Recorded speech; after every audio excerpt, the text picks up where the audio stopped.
तर एटीएस आणि Mumbai crime branch यांच्यातील विरोधाभासामुळे हे घडलं का? काय होते दोन्ही तपास यंत्रणांचे निष्कर्ष? ग्राफिक्सच्या माध्यमातून आपण एक नजर टाकूया. एटीएसच्या मते 2006 चे बॉम्बस्फोट लष्कर-ए-तोयबानं सिमीमार्फत घडवले, तर क्राईम ब्रांचचं म्हणणं असं की 2006 चे बॉम्बस्फोट इंडियन मुजाहिदीननं घडवले.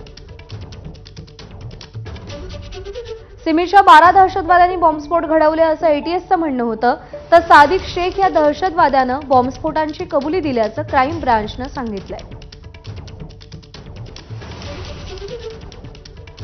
एटीएसच्या मते बॉम्ब गोवंडीमध्ये प्रेशर कुकरमध्ये ठेवून नंतर लोकलमध्ये ठेवले, तर क्राईम ब्रांचच्या मते बॉम्ब शिवडीच्या फ्लॅटमध्ये बनवून नंतर लोकलमध्ये ठेवले.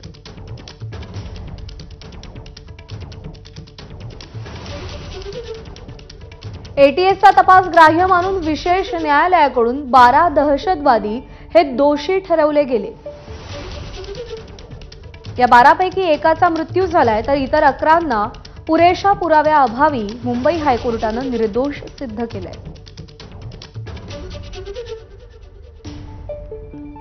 आणि या संदर्भात अधिक बातचीत करूयात. आपले प्रतिनिधी संदीप रामदासी सध्या आपल्या सोबत आहेत. संदीप, पहिला प्रश्न हाच की तपास संस्थांमधला विरोधाभास या बॉम्बस्फोटाच्या तपासादरम्यान समोर आला होता. हायकोर्टाच्या निकालामध्ये त्याचं प्रतिबिंब कसं दिसतंय? हायकोर्टाचा निकाल या सगळ्या निष्कर्षांवर कसा अवलंबून राहिलाय?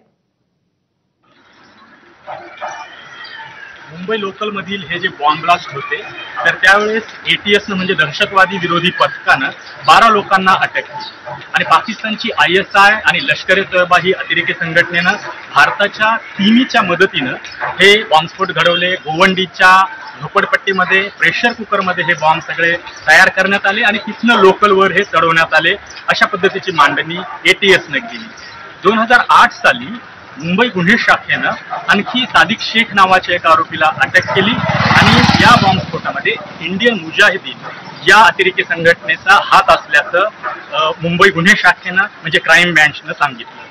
त्यामुळं असा संभ्रम निर्माण झाला की एटीएस म्हणते ती थेअरी खरी, की आता मुंबई गुन्हे शाखा सांगते ती थेअरी, म्हणजे कुठले आरोपी खरे मानायचे, हा संभ्रम तो होता.